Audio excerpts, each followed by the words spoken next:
fiancée Rosalie, the CEO, told me the company wasn't doing well and cut my salary in half. But then I saw her assistant Tyler bragging on Instagram. The boss not only gave me a raise but also bought me a luxury car because she was worried I'd be tired from work. She's so thoughtful. In the photo, he and my fiancé were standing in front of a newly purchased $1 million luxury car, looking blissfully happy. I pondered for 2 seconds, then hit the like button. That evening, Rosalie called an emergency meeting. Using the excuse that I was disrupting the company's atmosphere, she withheld my entire month's salary and gave it to her assistant as compensation for emotional distress. Everyone looked at me sympathetically, thinking I would go crazy and make a scene. But I just calmly packed up my things from my desk and handed my resignation letter to her. Docking my salary isn't enough for bullying a colleague. I'll resign voluntarily. As soon as I finished speaking, Rosalie's assistant Tyler quickly chimed in. Felix, how can you resign over such a small matter? You've been with the company for so long, and Rosalie has always been so good to you. If you resign at this critical moment, how will everyone view Rosalie? Rosalie, please come and talk Felix out of it. Rosalie might have wanted to persuade me earlier, but after hearing Tyler's words, her anger grew. She snorted coldly. Why should I persuade him? If he wants to leave, let him leave. I have nothing to hide. I'm not afraid of what anyone might say. Then, without hesitation, she signed my resignation letter and threw it in my face. The onlooking colleagues were dumbfounded. A colleague who was close to me quickly whispered, urging me to apologize and not to act on impulse. Almost everyone present knew that I had helped Rosalie build this company from scratch. When the company was short on money, I worked tirelessly to secure investments.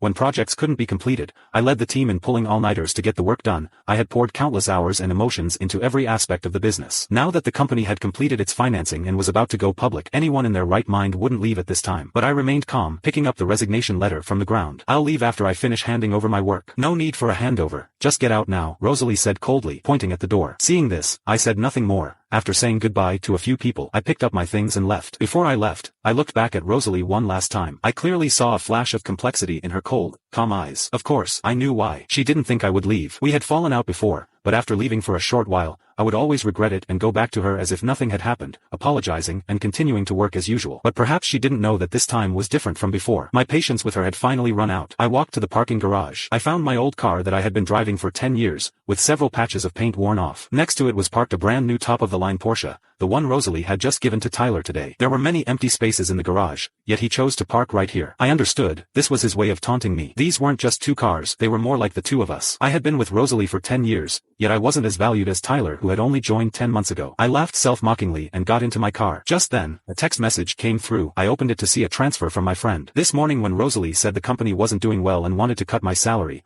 I was worried she was under too much pressure. I immediately contacted a friend and borrowed $50,000. I had originally planned to give it to her, but then I inadvertently saw Tyler's Instagram post about Rosalie buying him a new car. At that moment, I was surprisingly calm, feeling neither sad nor jealous to the point of madness. Perhaps it was because it had happened too many times. Tyler had been recruited into the company by Rosalie as an exception. His work ability was a complete mess.